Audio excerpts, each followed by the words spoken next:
So for example, for any Instagram over here, you need to, this is the first time that you all are using the software. So this is the mark in button which helps you can see the blue line. That's the part from where the clip will be on to certain edits that you would. Hello everyone and welcome back to the channel. Today, this video is all about making Premiere Pro as a software very easy and convenient for you while using it for the first time. I totally understand that this software seems very confusing and overwhelming in the start. But don't worry, I'm going to make that easy for you. So stay tuned till the end. As this is the first time that you all are using the software, I'm going to start with the basics. I will help you find where certain features are there in the software. So the next time when you use it, you will be somewhat familiar as to where to find them. So let's get right into the software. Now, when you open the software, these are the kind of windows that you will be seeing, okay? And you will really be confused as to how to go about it. So for starters, I'm going to go in a particular order so that it's easy for you to understand. So now when you see the frame size of this is a horizontal format, but you can change this as well. So for example, for any Instagram reels or any videos which you want in a vertical format, you can change the frame size as well. For that, you need to go to the sequence tab and click on sequence settings. Over here, you can find the frame size. So you can change it as per the size you want. Okay, so now if you see, the frame size is horizontal. So going back to the landscape format, the next thing is the bottom left window which you see is a place where you import the media. Okay, so you can either drag and drop it, okay, or you can go to your media browser and search for the required file. So now moving on to the bottom right window, which is this window, this is called the sequence window. Now what is the sequence window? In the sequence window, you can actually stitch all the footages which is edited with their sound, etc. So over here you can view the entire project in one go. Now let's go back to the import to media section. Over here, you need to actually choose the snippet of the video which you actually like. Okay, you might have shot a like 30-second video, but you want only a 10-second snippet out of it. So you can do it over here. So how do you do it? You need to actually double click on the video. This video will appear on the top left corner window, which is this window. Okay. Over here, you can select the snippet of the video which you like. So this is the mark in button which helps you determine the start point. Okay, you can, so for example, if you like the video from over here, okay, from over here, then you can click on the mark in button, and then if you want to stop it over here, then you can click on the mark out button. Okay, after this, now you would want to import this section into the sequence section of the software. Okay, now for that you need to hover upon this icon and which says drag video only. The icon besides it, it's called drag audio only. Okay, so you can drag video and then audio if you want both, or otherwise if you want only the video, then you can drag only the video, or likewise for the audio as well. The other way, instead of dragging and dropping, is to click on the insert button, okay, which is over here. So you just need to click it once, then that video is inserted to the start of the sequence. So now as we are on this top left section, we will go through all these icons. Okay, as I had mentioned before, this is the mark in mark out button which helps you select a particular clip and you can drag and drop it into the sequence tab. The icon to the left of mark in is the add marker button. So for example, if you like 2-3 snippets of a particular video, you can add marker to it. So for example, I like this video from here to here, okay, and then again I like a part of the video which is from here to here.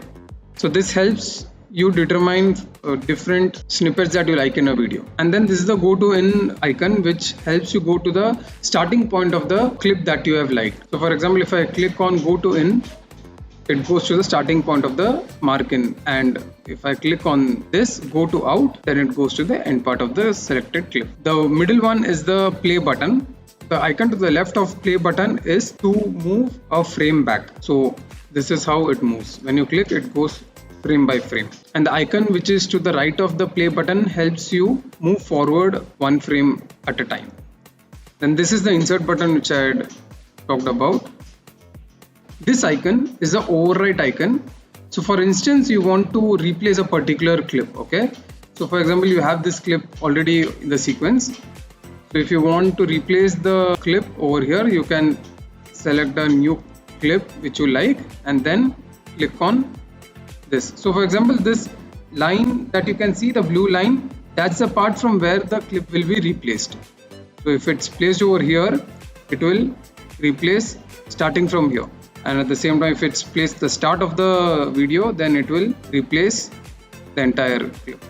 This icon in the last helps you export a particular frame in a form of a JPEG or whatever. GIF, JPEG, PNG. This drop down menu helps you zoom in or zoom out the particular clip. Okay, so now if it's a fit to size, you can change it to 75%. Or you can change it to 100%. Is actually very helpful when you're editing certain part of a footage.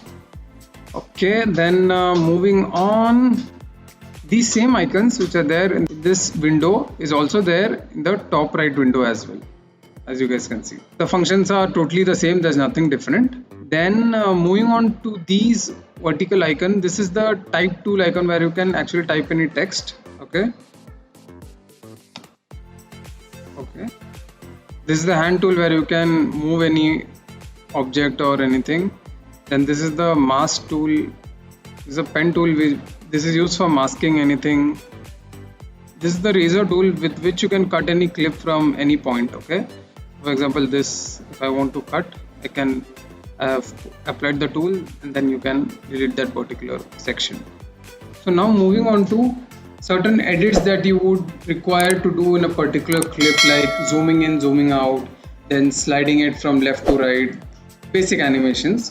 So for that, you will have to double click on the clip that you want to edit, okay, and then go to FX control tab, which is there on the top left window, and then over here you can change the value of the position. You can move the video however you want.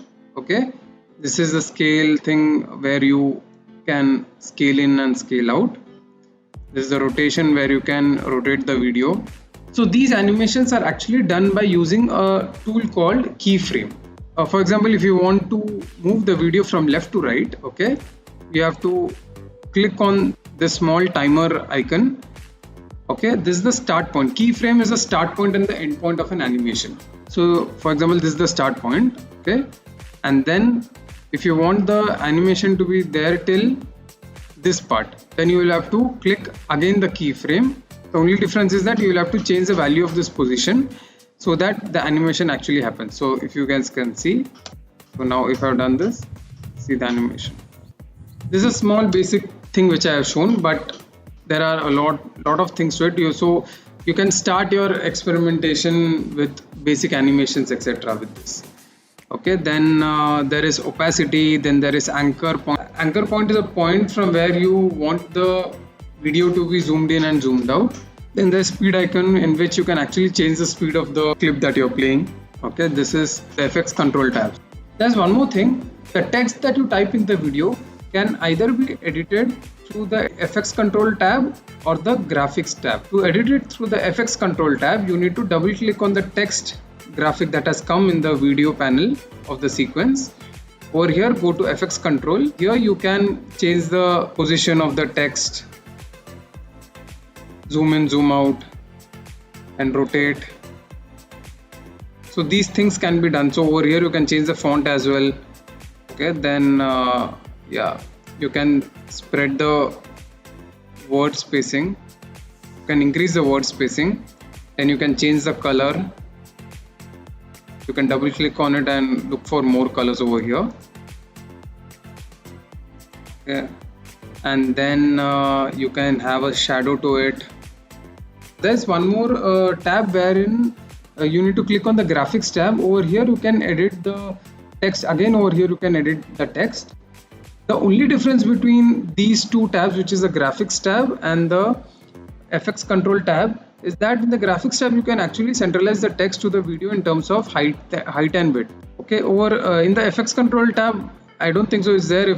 I don't know if I have missed it out or something. If anyone knows the reason behind it, why it's not there in the FX control tab, let me know in the comments. So moving on, so for color grading the footage, you need to click on the footage that you want to color grade and then click on color tab. Okay, over here you can change a lot of settings in terms of exposure, contrast, highlight, shadow. Then there's a lot of in-depth things that are there. I will be actually making a separate video for this because this is an exhaustive topic on its own. I will be sharing how I color grade my footages, so you guys get an idea. So yeah, stay tuned for that as well. So moving on to some basic transitions that you would want in the start for your different snippets, etc. So for that you need to go to the bottom left window wherein you have to go to the FX tab and click on video transitions. Over here you need to go get into dissolve, and then over here you can try a series of some basic transitions. I mostly use these only for my cinematic videos, and there are other transitions as well like 3D motion, then there are some video effects. So you can just go through all of these things, just try and experiment with these things just to see what works for you. So as you guys can see, I have touched upon some basic things which are there in the software so that you can start using the software as a beginner. And I will be making a lot of tutorial videos on the Premiere Pro software. If there's any skill that I learn, I will surely share it with you. So yeah, that's it for today. Hope you guys find this video very helpful. If yes, please leave a thumbs up, share it with a friend and subscribe to the channel. Meet you all until the next video. Till then, see you, take care. Bye.